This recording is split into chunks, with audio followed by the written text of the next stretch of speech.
या समाजातला एक हलकट माणूस तुझ्या अंगावर येऊन मांसाचे तुकडे टाकून जातोय, तू काहीच कसा कार्य करत नाही. तू एवढा भोळा झाला का रे?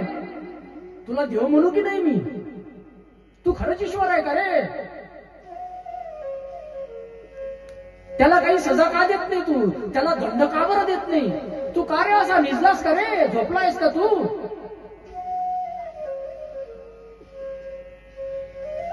तो पंडित महादेवाशी बोलतो. त्यावेळेस त्या मूर्तीतून साक्षात महादेव प्रकट झाले आणि पंडिताला म्हणायला लागले, मी त्याला काही म्हणू शकत नाही म्हणे. का बरं काही म्हणत नाहीस? तो पशुची हत्या करतो, त्या मांसाचे तुकडे आणतो, तुझ्या अंगावर टाकून जातो, तो हलकट माणूस, तू त्याला काहीच म्हणत नाही. असं कसं काही म्हणत नाही? त्याला काहीच म्हणू शकत नाही, त्याला दंड देऊ शकत नाही. मांसाचे तुकडे तुझ्या अंगावर टाकून राहिला, त्याला तू दंड देऊ शकत नाही. आणि मी एवढ्या वर्षापासून एवढ्या दुरून तुझा अभिषेक करायला येतो, फुल वाहतो, बेल वाहतो, मेवा आणतो, कधी मिठाई आणतो, कधी पेढा आणतो, एवढ्या सर्व वस्तू आणून तुझा अभिषेक घालत असतो, एवढ्या लांबवरून येतो, मला अजून काहीच दिलं नाही, पण त्यालाही दंड देत नाही. तू देव आहेस का?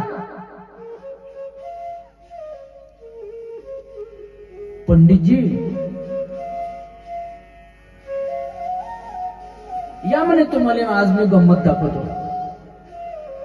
आपण दोघंही लपून बसू म्हणे, या मी तुम्हाला गंमत दाखवतो, पण तेवढं ते लिंगपिंड साफ करून घ्या म्हणे. ते मांसाचे तुकडे फेकून दिले आणि पंडित महादेव मंदिराच्या मागे लपून बसले. ह्या आला शिकारीले. कोण? नयनार शिकारीला आला.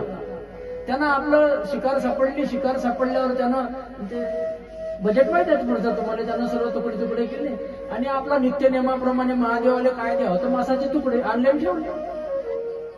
ते मांसाचे तुकडे ठेवत असताना त्यानं समोर बघितलं तर भगवान महादेवाच्या एका डोळ्यातून रक्त वाहून राहिलं होतं. भगवान साक्षात महादेव आणि तो पंडित ब्राह्मण पाहून राहिलेला आहे. भगवान शंकराच्या डोळ्यातून रक्त वाहून राहिलेला आहे आणि या नयनार जो शिकारी आहे तो बघून राहिलेला आहे. अरे देवा, यानं ते रक्त पुसलं. रक्त थांबण्याचं नाव घेत नाही. आता माझ्या शंकराचा, माझ्या देवाचा डोळा बसते म्हणे, त्याला दिसत नाही म्हणे काही. आता रक्त थांबून नाही राहिलं म्हणे याचा. आता म्हणे डोळा बसते, हा काय करू? आता माझ्या महादेवाला काहीच दिसणार नाही म्हणे, माझ्या देवाला काही दिसणार नाही म्हणे, मी काय करू आता? काय करू आता? डोळा बसला म्हणे महादेवाचा, माझ्या देवाचा डोळा बसला म्हणे, त्याला आता काहीच दिसणार नाही, रक्त थांबून नाही राहिलं म्हणे. काय करू आता? काय करू आता? काय करू आता? असं करता करता त्यानं त्या कमरेच्या दुपट्ट्याला बांधलेला चाकू काढला आणि आपल्या डोळ्यात खुपसला, डोळ्या काढला आणि त्या डोळ्यावर ह्या डोळ्या लावला. रक्त जाणं बंद. महादेवनं पंडित पाहून राहिला. दंड का बरं देत नाही त्याला? महादेव सांगत नाही तर दाखवत आहे. बरं, इकडल्या डोळ्यातलं रक्त येणं बंद झालं तर तिकडल्या डोळ्यातलं सुरू झालं. तिकडल्या डोळ्यातलं रक्त यायला लागलं. यानं रक्त पुन्हा पुसलं म्हणे, एक नाही म्हणे, दोन्ही डोळे खराब झाले आहे. देवाचे एक नाही म्हणे, दोन्ही डोळे खराब झालेले आहे. दोन्ही डोळे खराब झालेले आहे. आता मी काय करू म्हणे, मी जर माझा दुसरा डोळा दिला तर मी याला पाहू शकणार नाही.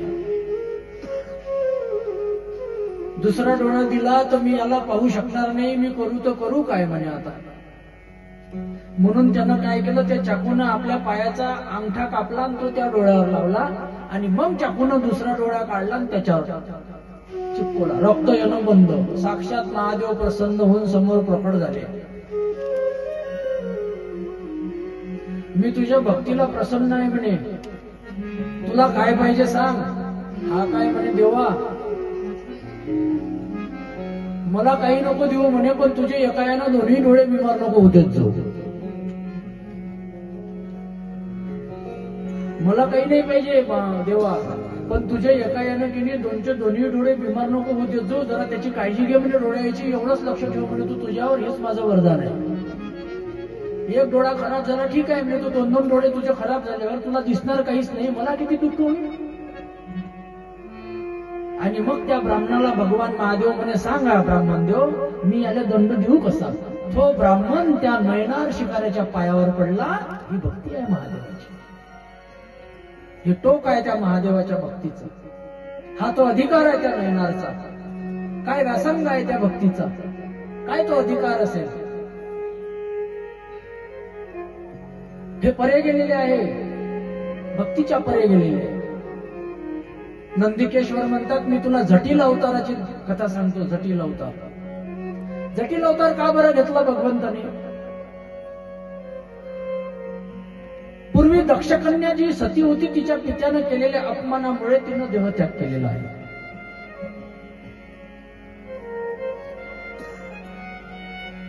नंतर दुसरा जो अवतार झाला तो मेना राणीच्या गर्भातून अवतार झाला. ती पार्वती नावाने प्रसिद्ध झाली. शिवाला पती बनवण्यासाठी मायबापाचं घर सोडून घनदाट जंगलात गेलेली आहे. निर्दोष तप करते. दोष नाही तिच्या अंतःकरणामध्ये, अजिबात नाही. निर्दोष तप आहे, वासना म्हणून नाहीच. ज्याप्रमाणे रुक्मिणी मातेनं पत्र लिहिलं होतं भगवान श्रीकृष्णाला, द्वारकेचा राजाला, माझ्या मनामध्ये कोणत्याही प्रकारची वासना नाही, परंतु पतिरूपामध्ये मला तुम्हाला प्राप्त करून घ्यायचं आहे. तुम्ही जर मला मिळाले नाही पतिरूपामध्ये तर मी माझा देहत्याग केल्याशिवाय राहणार नाही, याचा अर्थ मी आत्महत्या करेल, असं पत्र तिनं लिहिलं होतं. माझ्या मनामध्ये अशी वासना नाही. या जगाच्या पाठीवर जन्माला आलेली एखादी स्त्री दाखवा की जिच्या मनामध्ये वासना नाही. कोणी आहे का?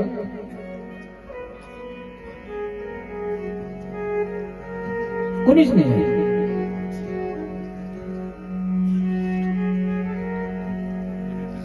ते पत्र वाचून भगवान कृष्ण स्मितहास्य करतात. त्याप्रमाणे ती पार्वती माता मनामध्ये ती निर्दोष तप करत आहे. शिवाला पती बनविण्यासाठी घनदाट वनामध्ये येऊन काही सखी आहे, मैत्रिणी आहे सोबत, तप सुरू आहे. तिची